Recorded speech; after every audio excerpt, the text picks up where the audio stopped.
Bien, bien chicos, vamos a ver la clase de histología como parte del cronograma. Vamos a revisar el día de hoy sistema digestivo, ¿ya?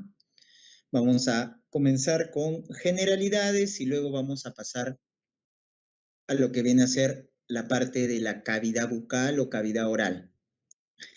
Entonces, en la parte de generalidades vamos a ver el tubo digestivo. Es importante que recuerden las 4 capas que lo conforman, ¿ya? Entonces comenzamos. Miren, acá está el tubo digestivo y la primera capa es la mucosa, como están ahí señalando en la diapositiva, la cual está compuesta de un epitelio, ¿no?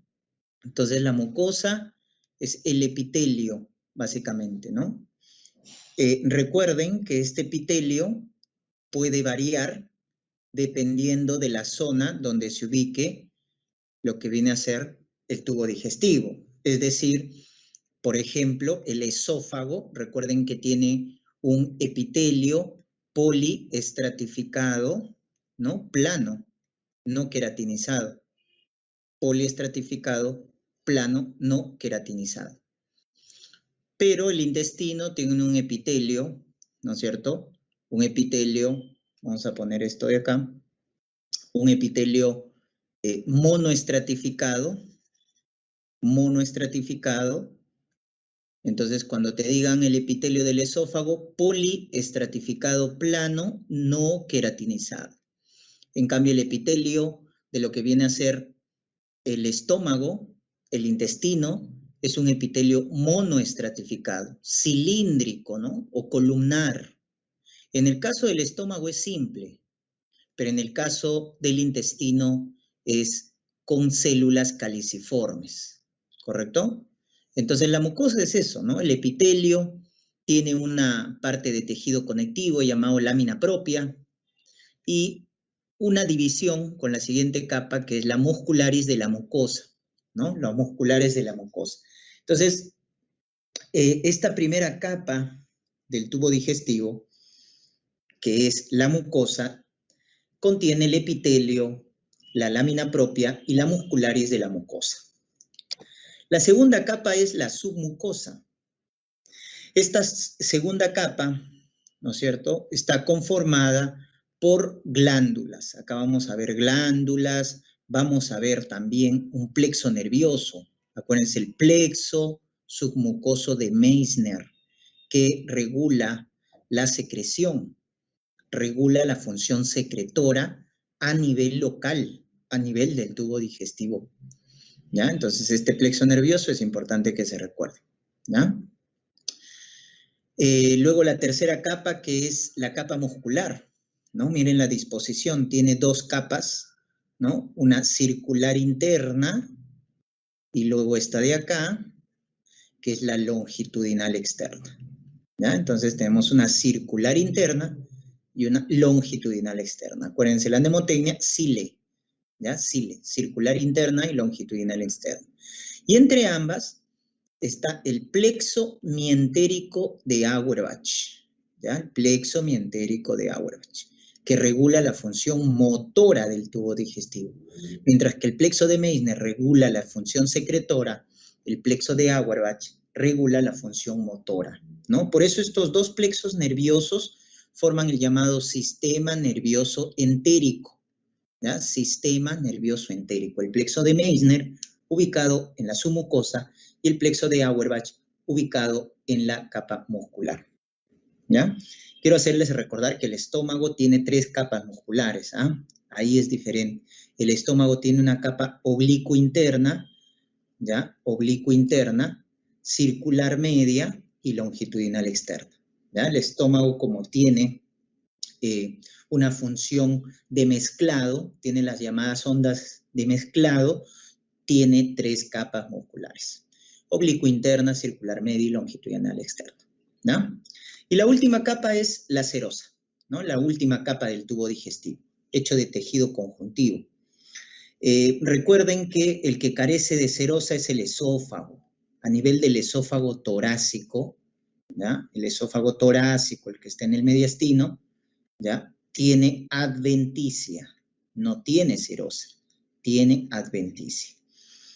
a diferencia de todas las, en este caso, el resto del tubo digestivo que está en la cavidad abdominal, que es el esófago abdominal, el estómago, el intestino delgado, grueso, tienen serosa, ¿no? Tienen serosa. ¿Por qué? Porque se une, ¿no? En este caso se llama serosa porque se une al mesotelio, que es el mesenterio, ¿ya? Por eso se llama, en este caso, la última capa serosa.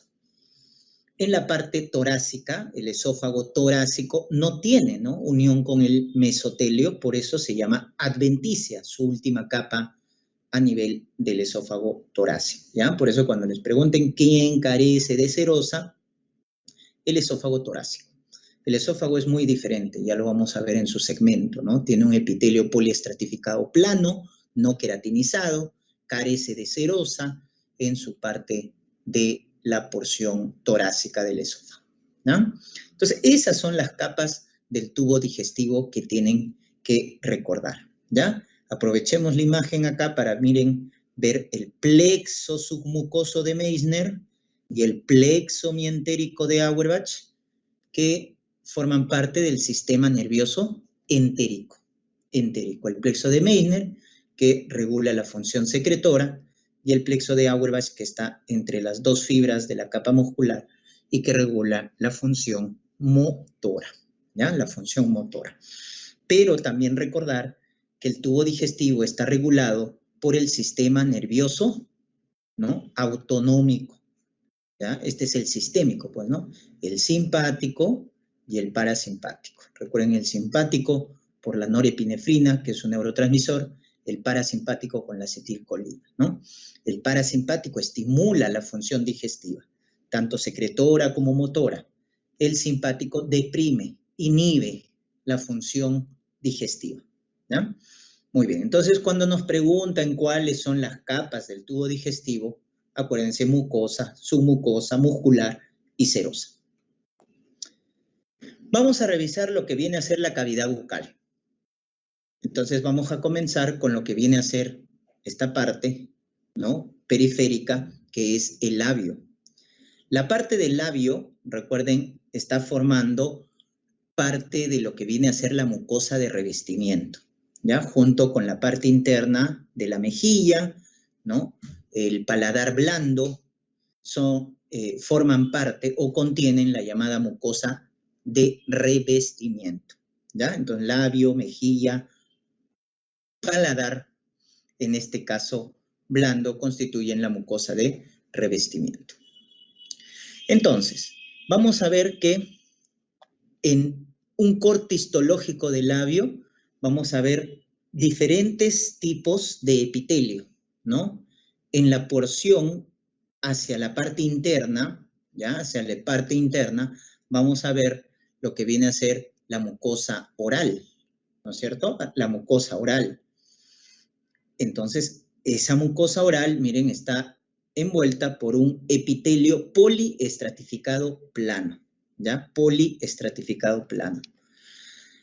Luego tenemos una zona de transición, ¿no es cierto? Una zona de transición entre lo que viene a ser la mucosa oral y la piel propiamente, ¿correcto? Es esta zona de transición, entonces, ¿ya? Esta zona de transición entre la mucosa oral, que está hacia la parte interna, y la piel, que está hacia la parte externa, ¿no?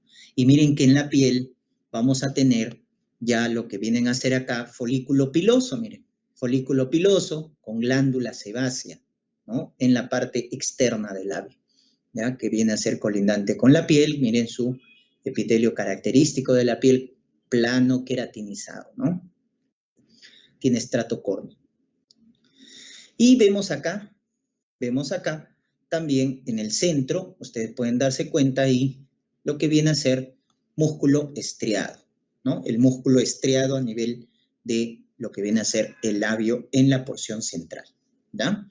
Entonces tenemos una mucosa oral, tenemos la piel, una zona de transición, y miren que en el borde externo podemos ver estos componentes a nivel histológico, ¿ya? Entonces recuerden que el labio, el paladar blando, la mejilla, forman parte de lo que se llama la mucosa de revestimiento. A diferencia de las encías y el paladar duro, las encías y el paladar duro forman parte de la llamada mucosa masticatoria, porque es la parte, pues, maciza, ¿no? Dura, que va a servir para el proceso de la masticación, ¿ya? Entonces, acuérdense que encías, el paladar duro, la dentadura, el diente, ¿no? En este caso, todos ellos van a participar en lo que viene a ser la masticación, ¿ya? Pero cuando hablamos de mucosa masticatoria, estamos hablando entonces de las encías y del paladar duro, del paladar duro. Entonces, esta mucosa, como se dice su nombre, va a ayudar al proceso de la masticación. Si sacamos un segmento a nivel histológico de la encía, vamos a encontrar esto. La encía tiene un epitelio, ojo, poliestratificado, plano, escamoso, como están viendo ahí, queratinizado, igual que la piel, miren. Es un epitelio poliestratificado, plano, escamoso, queratinizado. La única diferencia con la piel, en el caso del epitelio de la encía, es que no hay estrato lúcido. La capa lúcida está ausente en las encías, ¿tá? Esa es la única diferencia con la piel, ¿no? Entonces, miren lo característico entonces en la encía, que es un epitelio poliestratificado, escamoso, queratinizado, ¿ya? Tiene un estrato córneo, ¿no? También podemos ver acá lo que es la lámina propia, ya en la parte más profunda, y también vemos ahí en la presencia de capilares, ¿no? ¿Ya? En lo que viene a ser ya la parte interna, rodeado de tejido conectivo. Recuerden que la lámina propia está hecho de tejido conectivo, y esta zona pues es vascularizada, ¿no? Es vascularizada. ¿Mm? Muy bien. Recuerden que las encías se pueden inflamar, ¿no? Acuérdense en la llamada gingivitis, ¿ya? En la gingivitis, procesos inflamatorios de las encías que se pueden presentar. Muy bien. Tenemos ahora el paladar, ¿no? La parte anterior, como está compuesta de hueso, se llama paladar duro, ¿ya? Recuerden que el paladar duro está en la parte entonces anterior y está revestida, miren, por un epitelio también, un epitelio poliestratificado, ¿ya? Miren, porque tiene varias capas, poliestratificado plano, ¿ya? Escamoso, queratinizado, igual que las encías, porque forman parte de la llamada mucosa masticatoria. Hay un estrato acá, miren, ¿no? Un estrato córneo, o sea, un estrato córneo, porque tenemos la queratina, pero también hay un estrato paracorneal. ¿Cuál es la diferencia? Que en el estrato paracorneal todavía en el estrato córneo vemos núcleos de las células, miren, núcleos de las células, ¿no? Los núcleos de las células. Entonces eso, acuérdense, es el llamado estrato corneal y paracorneal en el caso del paladar duro, ¿no? Y su epitelio plano, queratinizado, ¿ya? Entonces, miren, estamos viendo las diferencias que hay, ¿no? Al inicio hemos visto entonces la mucosa de revestimiento en las encías, perdón, la mucosa de revestimiento en el labio, en las mejillas, en la mucosa oral propiamente, ¿no? Que tiene un epitelio poliestratificado, plano, ¿no? En su parte interna no queratinizado. Pero a diferencia de la mucosa masticatoria formada por la encía, por el paladar duro, que sí tiene un epitelio plano queratinizado, ¿ya?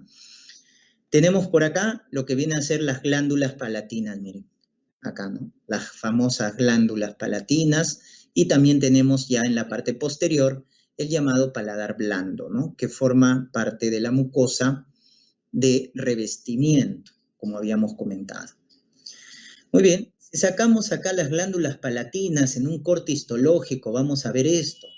Las glándulas palatinas son glándulas cerosas, ¿ya? Glándulas cerosas, como estamos viendo ahí, ¿no?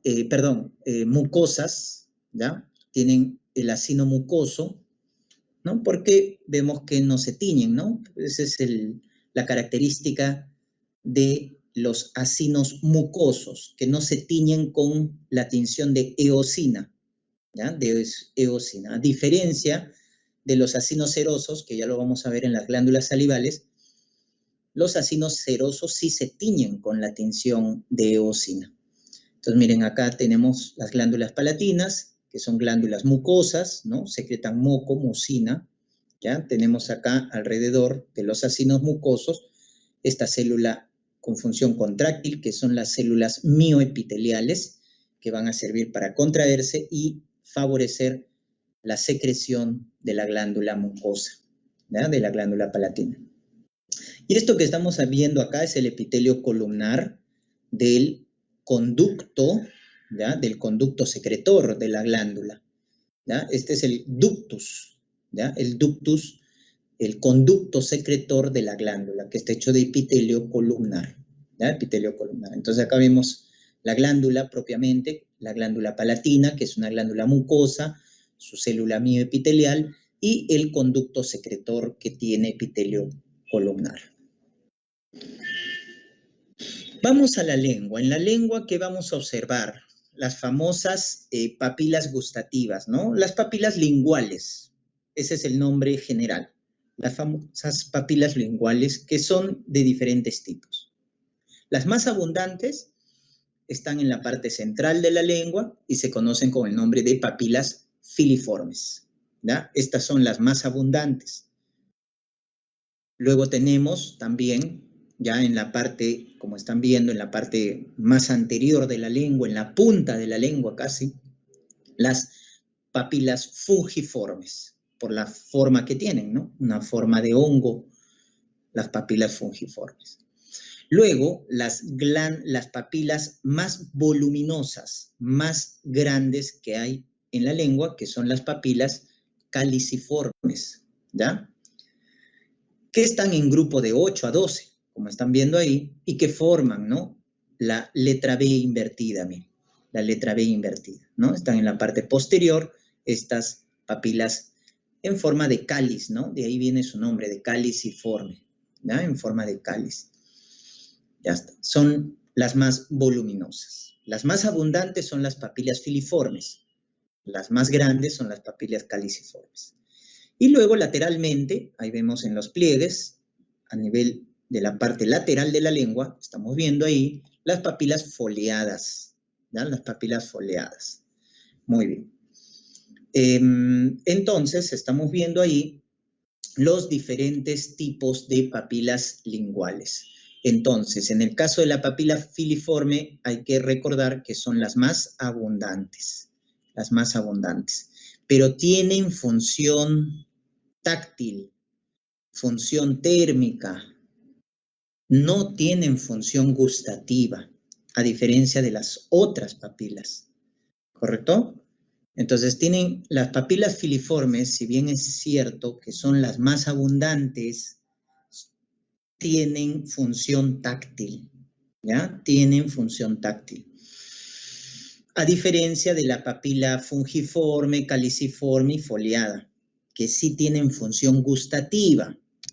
Por ejemplo, la papila fungiforme, miren que está en la parte más anterior de la lengua, en la punta, y por eso va a percibir este sabor primario, que es el sabor dulce, ¿ya? Porque tiene corpúsculos gustativos, ¿ya? Entonces los corpúsculos gustativos captan pues esa información del sabor dulce, que como vamos a ver, los diferentes sabores se producen por una reacción química, ¿no? Por una reacción química. La papila caliciforme, que está en la parte posterior, que forma la B invertida, ¿ya? También tienen función gustativa, ¿ya? ¿Y qué sabor primario captan? El sabor amargo, ¿ya? Está el colorcito, es el que les guía, ¿no? El sabor amargo. Miren que en la punta de la lengua percibimos el sabor dulce. Ahí tenemos a la papila fungiforme. Y en la parte posterior, el sabor amargo, ¿ya? Para que active el reflejo ¿no? Eso por evolución, para que active el reflejo de la tos, del vómito, cuando percibimos sustancias amargas, ¿no? Muchas veces que tienen que ver con tóxicos o venenos e incluso. Y las papilas foliadas, ¿no? Que está en la parte lateral, también tiene corpúsculos gustativos y básicamente captan este sabor, el sabor ácido, ¿ya? El sabor ácido, ¿ya? El sabor salado también es captado acá por las papilas fungiformes, ¿ya? Fungiformes, el salado, ¿ya? El salado y el dulce por la papila fungiforme, el amargo por la papila caliciforme, el ácido por la papila foliada, ¿ya? Y este otro sabor primario, ¿ya? Porque son 5 los sabores primarios que estamos viendo ahí. El sabor umami hace referencia, es una palabra japonesa que hace referencia a un sabor muy salado, ¿ya? Es muy salado, el llamado,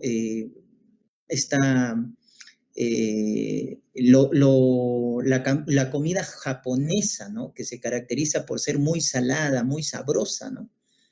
Ese es el sabor umami, ¿ya? Recuérdense del Ajinomoto.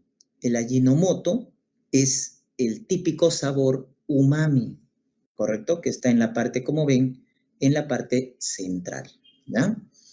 Muy bien, entonces esos son los tipos de papilas linguales que tenemos, ¿no? También podemos aprovechar en esta imagen para ver este acúmulo de nódulos linfáticos que son las amígdalas, ¿no? Miren, acá vemos las amígdalas palatinas, ¿ya? Las amígdalas palatinas, ahí a cada lado, y también acá las amígdalas linguales, ¿no? Las amígdalas, en este caso, linguales, también tenemos acá, que son nódulos linfáticos, ¿no?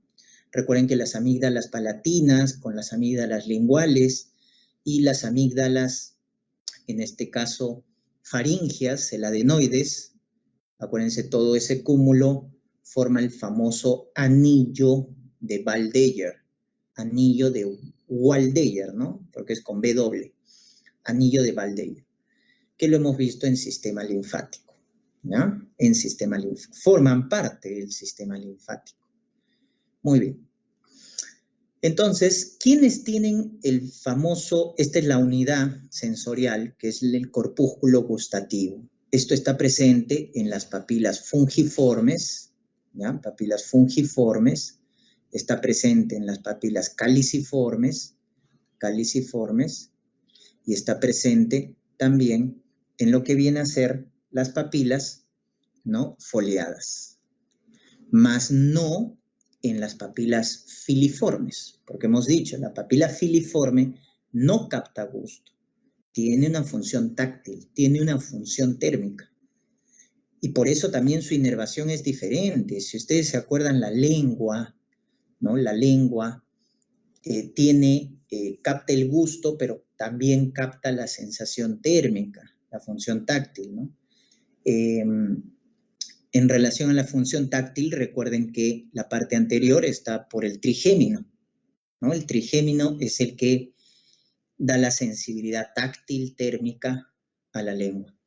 En cambio, el gusto de la parte anterior es por el séptimo par, ¿no? El nervio facial, que justamente da inervación a estas papilas, ¿no? A la papila fungiforme, caliciforme, foliada, porque estas justamente transmiten el gusto. En el caso de la caliciforme tiene que ver con el glosofaringio, recuérdate, el noveno par, porque el noveno par capta el gusto de la parte posterior, junto con el vago, ¿no? Que ya está en la parte del paladar, etc., ¿no? Entonces recuerden que el quinto es el que da la sensibilidad térmica táctil de la lengua.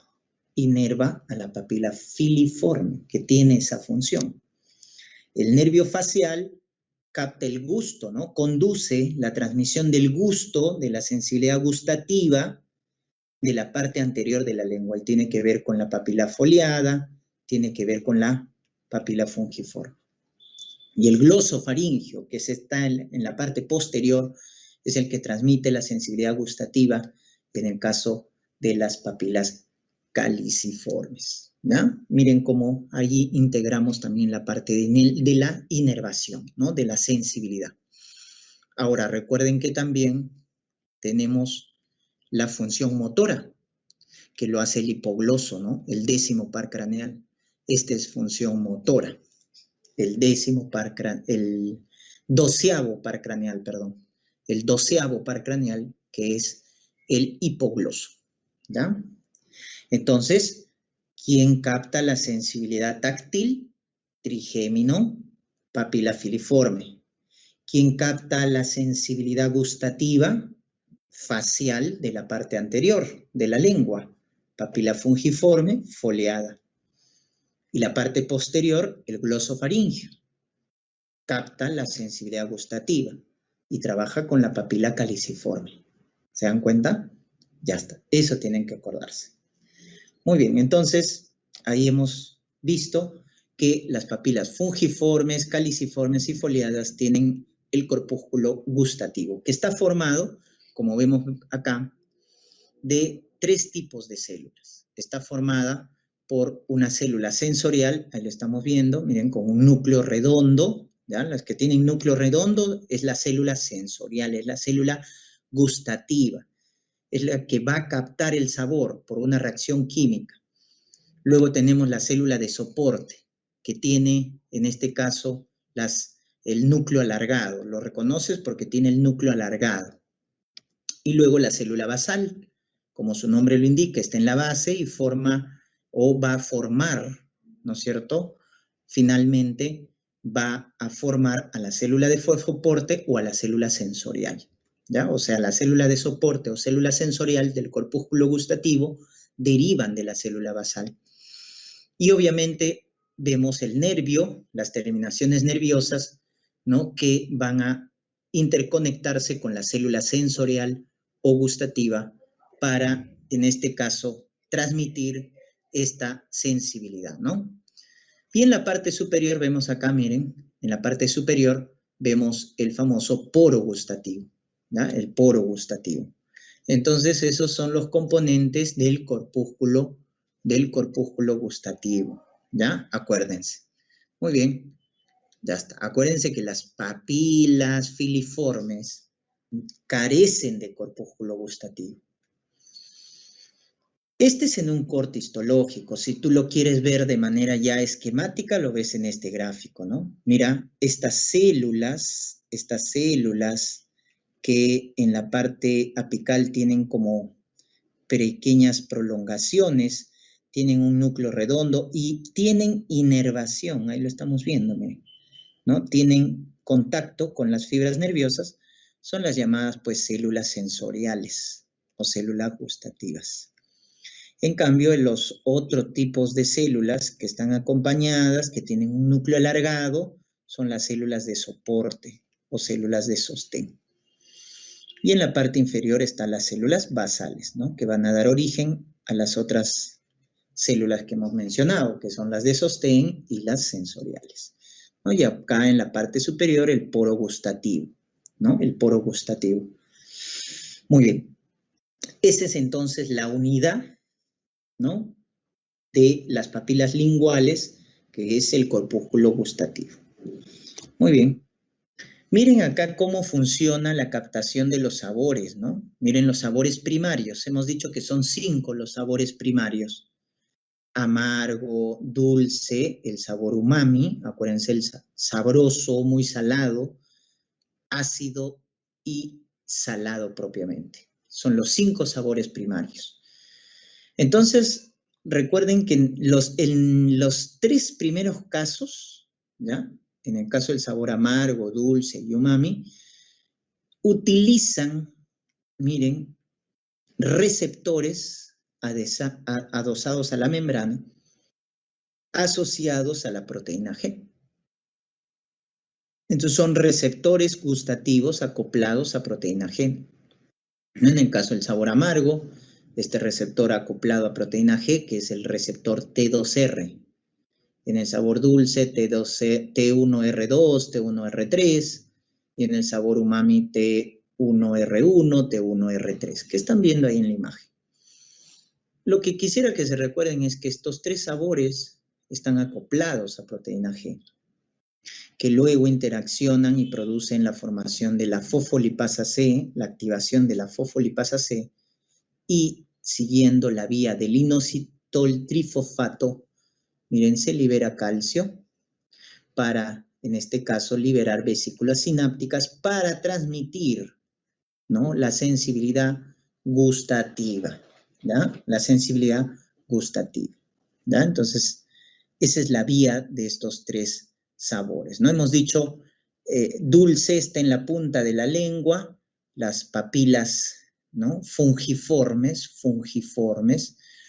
el amargo, las papilas caliciformes, que están en la parte posterior, son los que captan, y el sabor umami, que tiene algo especial, trabaja con un neurotransmisor también, ese es un dato importante, que es a través del glutamato, ¿ya? A través de este neurotransmisor, que es el glutamato. Muy bien. A diferencia del sabor ácido y salado, que tiene que ver con canales iónicos, ¿ya? Canales iónicos. Entonces, en el caso del sabor ácido y salado, miren, el ácido es por los iones protones, salado por los iones sodio.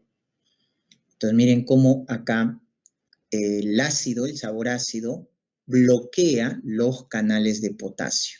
Bloquea los canales de potasio. Y se abren los canales de protones. Estos ingresan, ¿no? Estos ingresan, despolarizan la membrana y eso genera la apertura de canales de calcio. Y el calcio, como segundo mensajero, va a liberar vesículas sinápticas, ¿no?, para la transmisión de la sensibilidad gustativa, ¿ya? En el caso del sabor salado, los iones sodio son los que intervienen. Miren cómo los iones sodio, ¿no?, atraviesan a través de proteínas transportadoras, nuevamente despolariza la membrana, entra iones calcio, ¿no?, y estos iones calcio nuevamente liberan las vesículas sinápticas, ¿ya? Las vesículas sinápticas. Entonces acá recuerden que los tres primeros, ¿no?, sabores que vemos viendo en este esquema están asociados a proteína G, ¿no? En el caso del sabor umami, al neurotransmisor llamado glutamato. En el caso del sabor ácido y salado es por canales iónicos. Ácido, iones protones, y salado, iones sodio, ¿ya?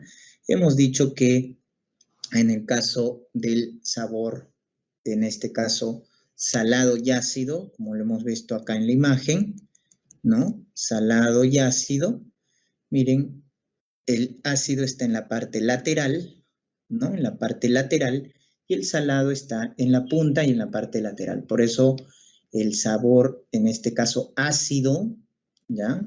El sabor ácido es captado principalmente por las papilas foliadas, ¿ya? Por las papilas foliadas que están en la parte lateral, y el sabor salado por las papilas fungiformes, ¿no?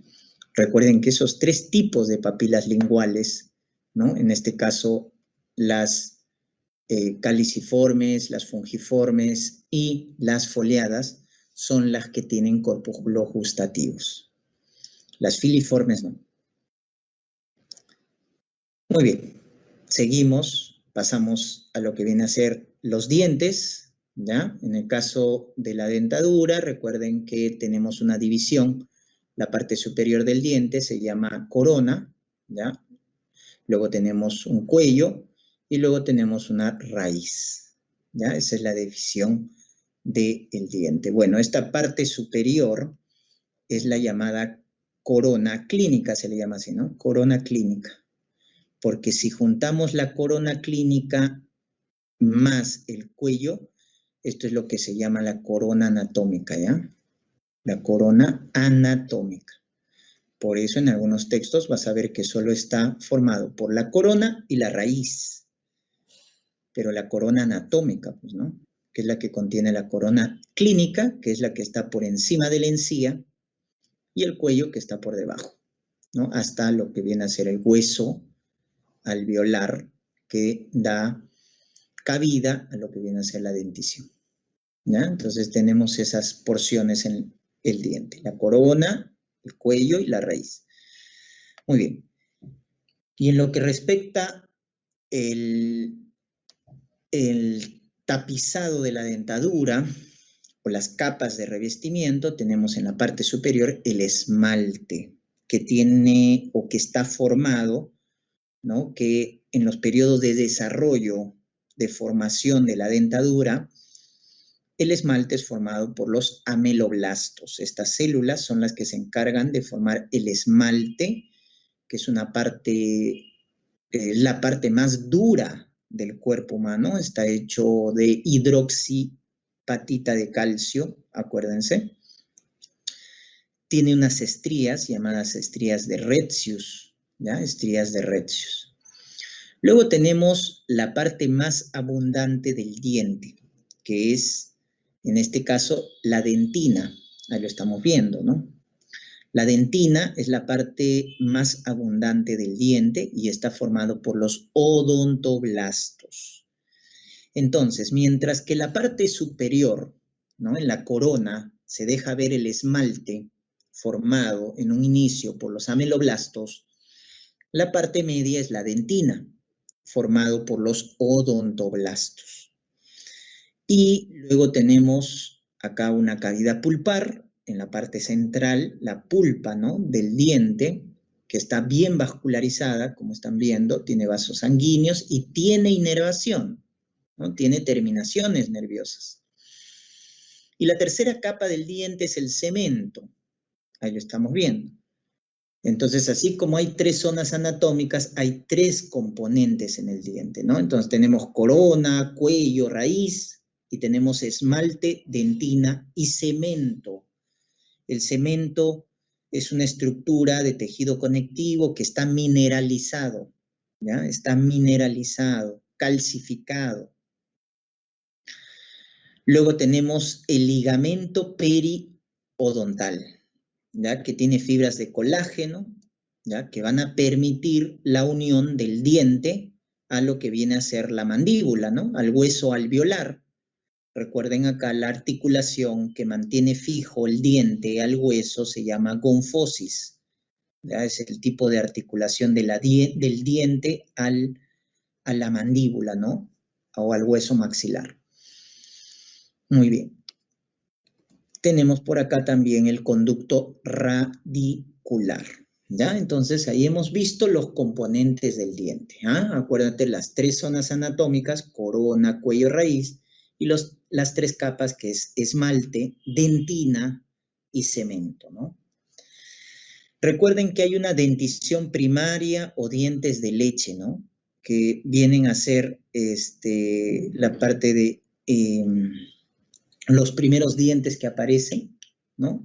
Que en total son 20, ¿no? Tenemos los incisivos, los caninos y los molares, ¿no? La proporción es 2-2, 1-1 y 2-2. Por eso, en total tenemos, ¿no es cierto?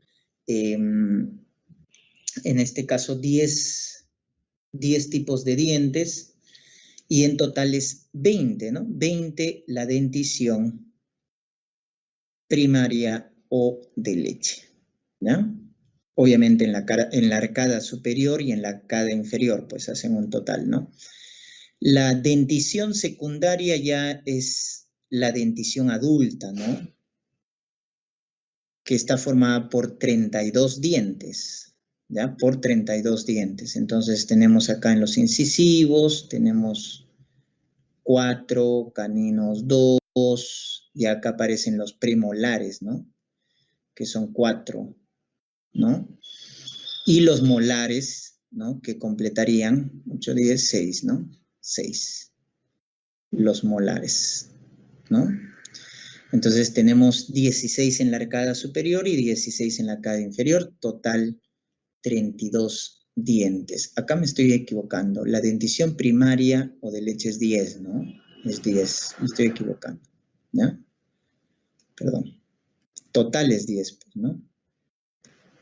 5 en la arcada superior y 5 en la arcada inferior, ¿ya? Por eso les he dado esa fórmula dentaria, ¿no? Es 2-1-2, incisivo, canino, molar. Miren que en la dentición de leche no tenemos, ¿no? Lo que vienen a ser los premolares.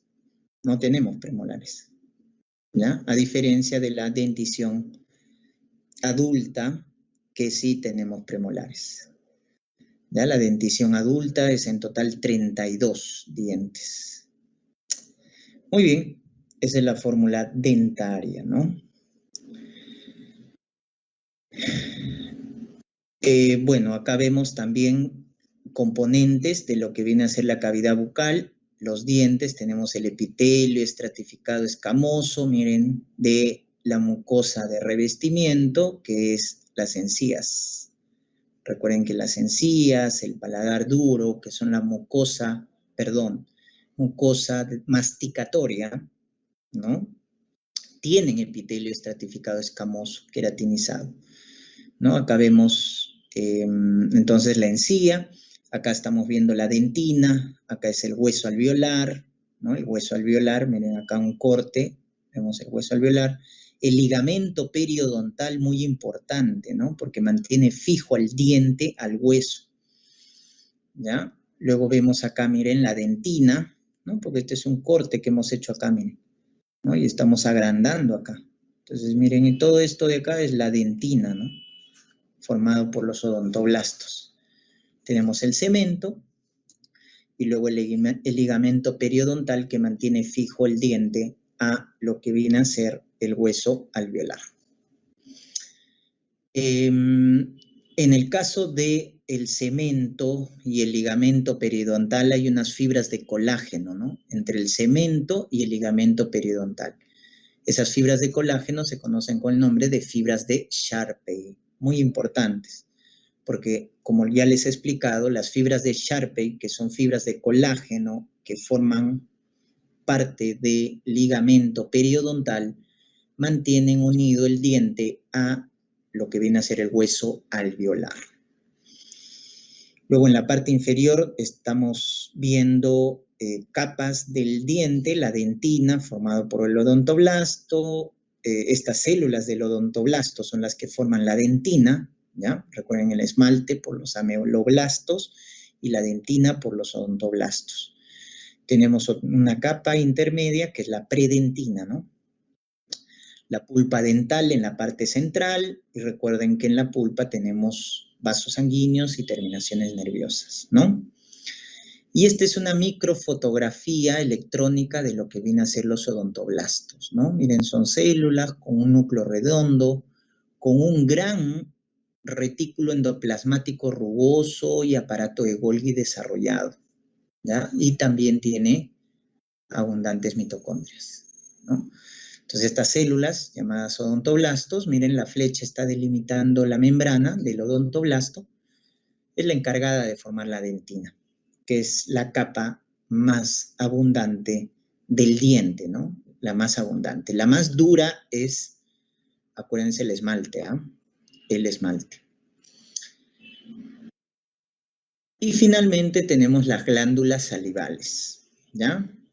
Hay glándulas salivales mayores y menores. Dentro de las mayores tenemos esta, que es la más grande en tamaño, ¿ya? La más grande anatómicamente, que es la glándula parótida, que está a nivel preauricular, como están viendo, y tiene su conducto, ¿no? Su conducto excretor, que es el conducto de esteno, que ahí lo están viendo, que pasa por, ¿no? Nace de, si lo dividimos en tercios, a la glándula parótida, este es el tercio superior, el tercio medio y el tercio inferior, ¿no? Entonces nace en la unión del tercio superior y medio de la glándula y pasa por la cara anterior de este músculo que es el macetero, el músculo macetero, ¿no? Miren, por el borde anterior y perfora al músculo buccinador y ahí desemboca, ¿no? Su conducto secretor, más o menos en lo que viene a ser esta estructura dentaria, el segundo molar superior. Segundo molar superior. Ahí va a drenar su conducto excretor, que es el conducto de esteno, ¿no? De la glándula parótida. Es la más grande anatómicamente, está inervada. Ojo, es perforada por el nervio facial, pero el que da la inervación parasimpática a la glándula parótida es el glosofaringio. Ojo. Entonces, ¿quién inerva la glándula parótida? El glosofaringio. Pero es perforada por el nervio facial, por el séptimo par. Mucho cuidado. Es una glándula enteramente serosa. ¿Ya? Su secreción es serosa, rica en enzimas. Acuérdense, es enzima típica de la saliva, que es la milasa salival, también llamada tialina, que inicia la digestión de los carbohidratos. Miren, chicos, la glándula serosa, ¿ya?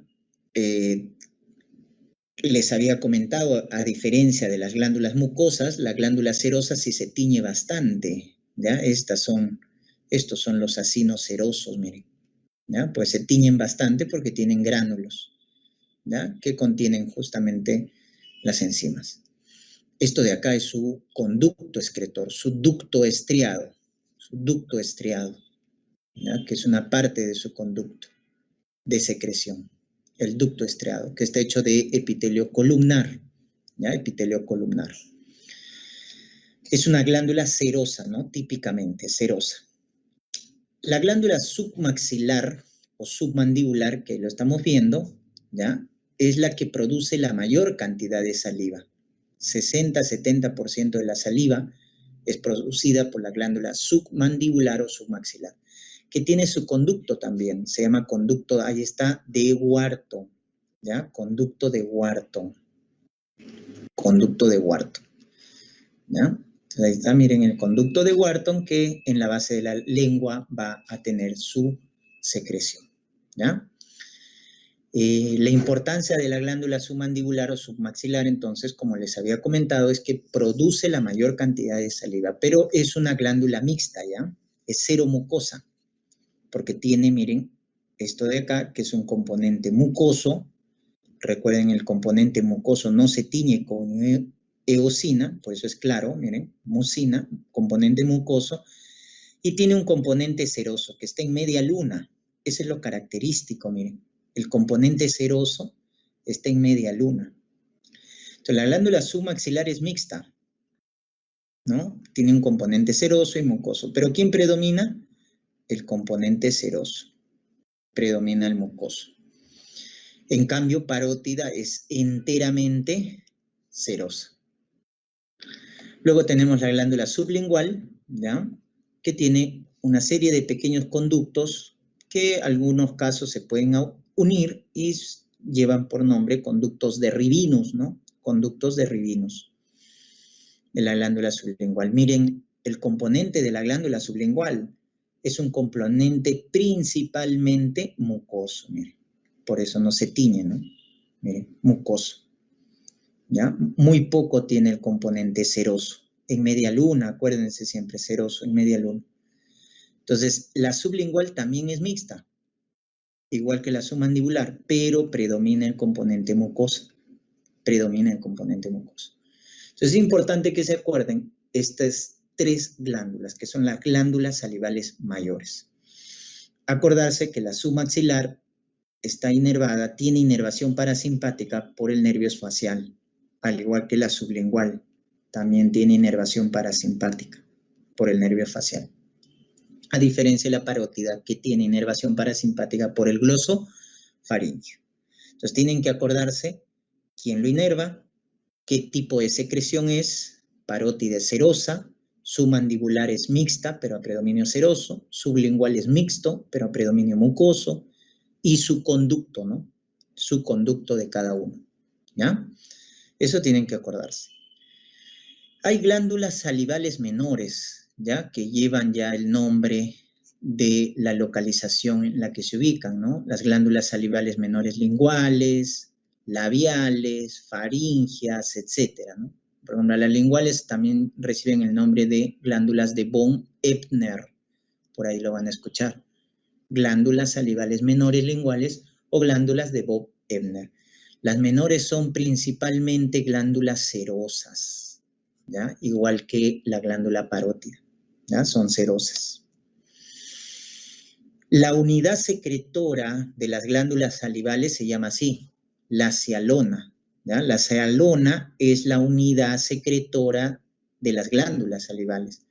Está formada por un acino y por el conducto secretor, que tiene el conducto intercalar, el conducto estriado y el conducto excretor.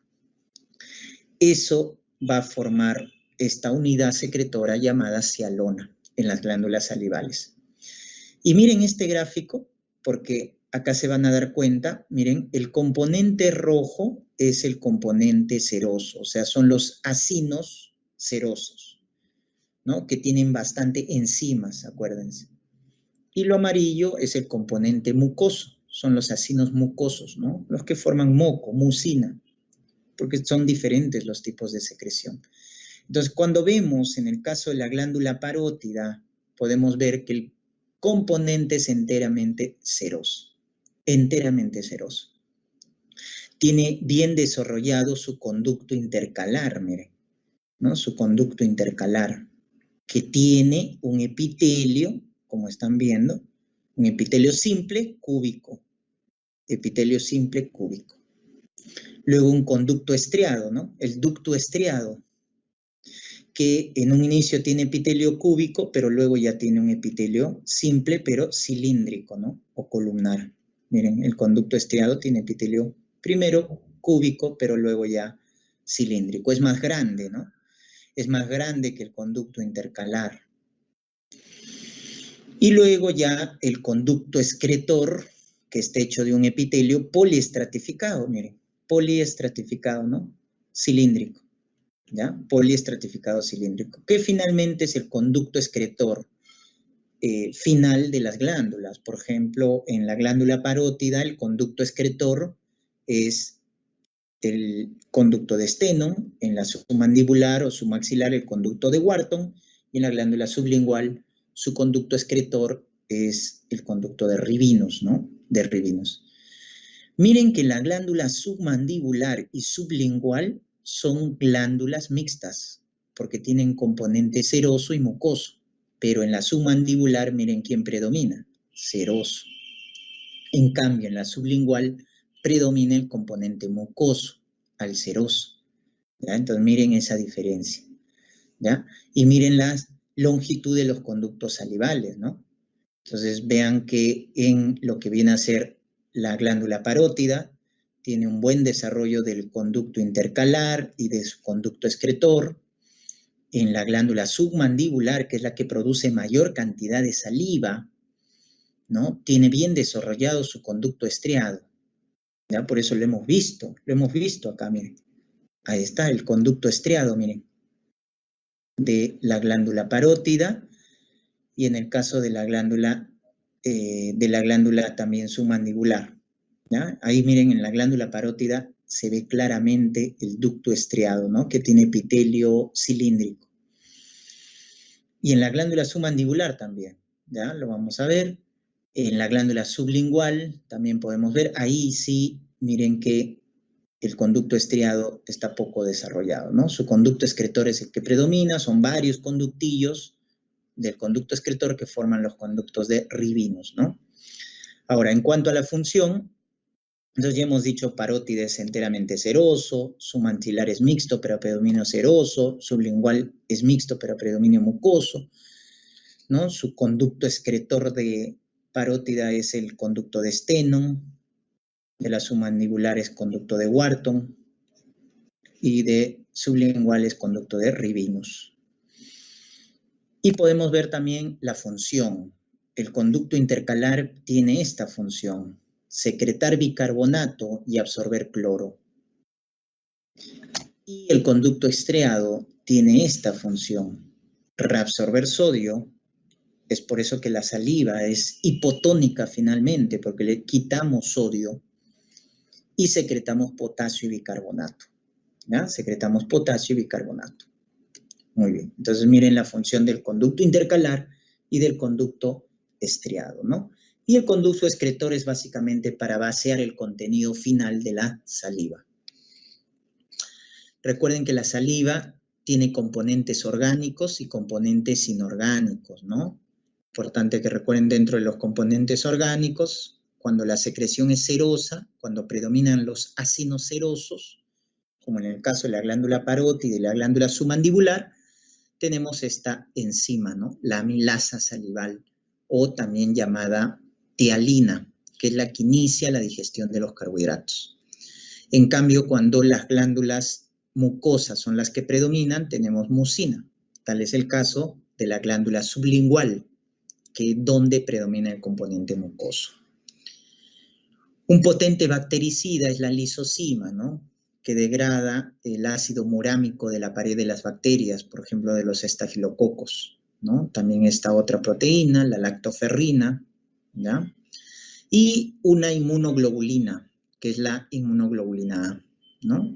Primero es monomérica, luego se junta en grupo de dos, dimérica, por la formación de una cadena J que va a unir dos inmunoglobulinas A, y luego tenemos la IgA secretora presente en la saliva, ¿ya? La IgA secretora presente en la saliva, porque tiene un péptido ahí secretor, ¿no? Este es el que finalmente está en la saliva, ¿no? Entonces recuerden que la inmunoglobulina que predomina en las secreciones exógenas, lágrimas, saliva, también la leche materna, es la inmunoglobulina A, ¿no? La inmunoglobulina A. Muy bien, los componentes inorgánicos, ¿no? Miren, hay poco sodio al final de la formación de la saliva porque se ha reabsorbido, recuérdense, se reabsorbe en el ducto estriado, se secreta potasio, entonces por eso hay poco sodio y más potasio. Hay tiocianatos que más abunda en los fumadores, ¿no? Abunda en los fumadores. Y recuerden que la saliva tiene bastante calcio, bastante fosfato, tiene también cloro, pero sobre todo calcio y fosfato que le permite, ¿no?, fortalecer la dentadura, ¿no? La saliva permite fortalecer la dentadura porque tiene calcio, fosfato, y eso refuerza el diente. Es por eso cuando una persona sufre de xerostomía, boca seca, como en el caso del síndrome de Sjögren, ¿no?, que es el síndrome seco, ¿no?, ojo seco, boca seca, ¿no?, al final hay una pérdida de la mineralización de los dientes, ¿no? Pues eso sería todo en cuanto a lo que viene a ser la primera parte de la histología del tubo digestivo, ¿no? Gracias por su atención.